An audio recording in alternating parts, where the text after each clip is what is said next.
Oui, désolé. On va démarrer avec Allo Police qui fait le point sur l'agro-business.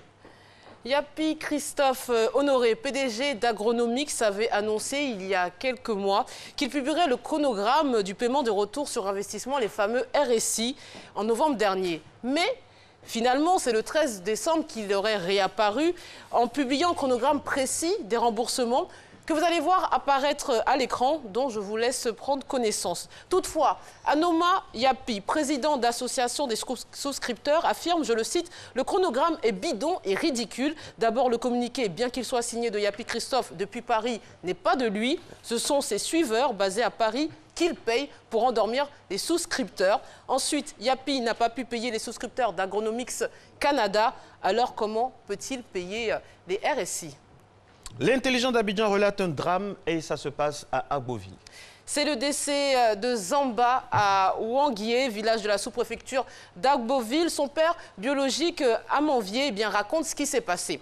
Nous sommes venus pour les funérailles d'un parent. Mon fils Zamba a eu à courtiser une jeune fille. Le copain de la jeune fille du nom de Charles a mis en garde mon fils. Il s'en est suivi une bagarre que Zamba a gagnée. N'ayant pas digéré cette défaite, le copain est revenu avec des amis armés de machettes.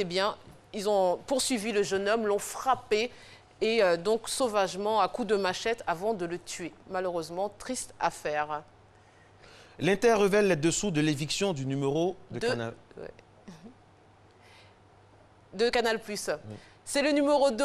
Le 15 octobre dernier, la chaîne cryptée diffuse en France un reportage sur les manifestations de l'opposition togolaise contre le président Faure Gnassingbé. Mais rapidement, il y a eu des instructions en interne à Canal+, de l'enlever du replay canal, de l'enlever de la chaîne YouTube pour que plus personne ne puisse le visionner. C'est totalement inhabituel, c'est une véritable censure, explique donc Jean-Baptiste Rivoire, rédacteur en chef à Canal+, et élu du personnel au comité d'entreprise et membre du bureau de la Société des journalistes de la chaîne cryptée. Alors, quelles sont les raisons? La direction n'a pas apprécié que le reportage critique Faure Gnassingbé, un président avec qui Vincent Bolloré, le propriétaire du groupe Canal+, entretient d'excellents rapports. C'est notamment lui qui lui a accordé en 2010 la concession du port de Lomé pour 35 ans. La presse sud-africaine revient sur la victoire de Cyril Ramaphosa à la tête de l'ANC.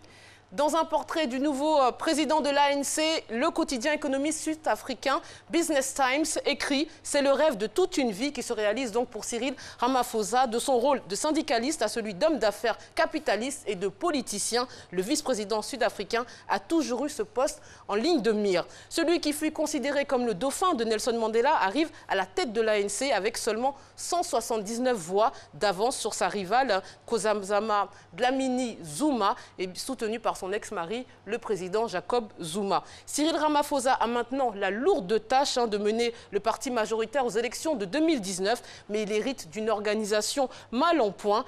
Malgré les promesses d'unité proférées par les dirigeants de l'ANC, ce vote n'a pas effacé des lignes de fracture qui divisent encore le parti.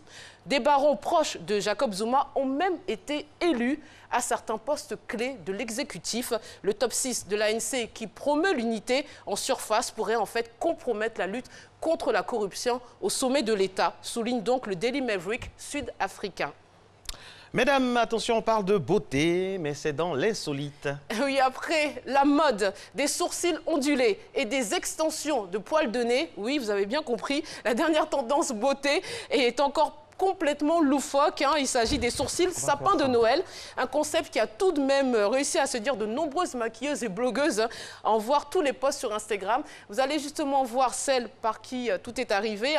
Va apparaître à l'image. C'est Taylor qui a lancé cette drôle de mode via une vidéo postée sur YouTube le 5 décembre dernier. Elle a été vue plus de 145 000 fois et pas moins de 12 000 likes. La vidéo devenant virale, elle a inspiré beaucoup d'entre elles. Vous allez voir encore d'autres photos de ces fameux sourcils sapin de Noël. Alors, je ne sais pas si ça plaît à Marcelin, il va nous le dire. Alors, ces sourcils sapin de Noël clôture, il faut le dire, donc une année riche en tendance beauté décalée. Heureusement, ces modes, elles ont fait seulement le buzz sur Internet et ça suffit largement, je pense.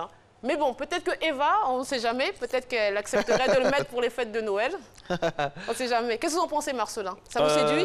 Pour parler de façon très ivoirienne, j'en pense. Merci beaucoup. Il n'en pense pas moins. Merci beaucoup à vous, Fatim. On vous retrouve demain, respectivement, pour la titrologie et puis, bien sûr, la revue de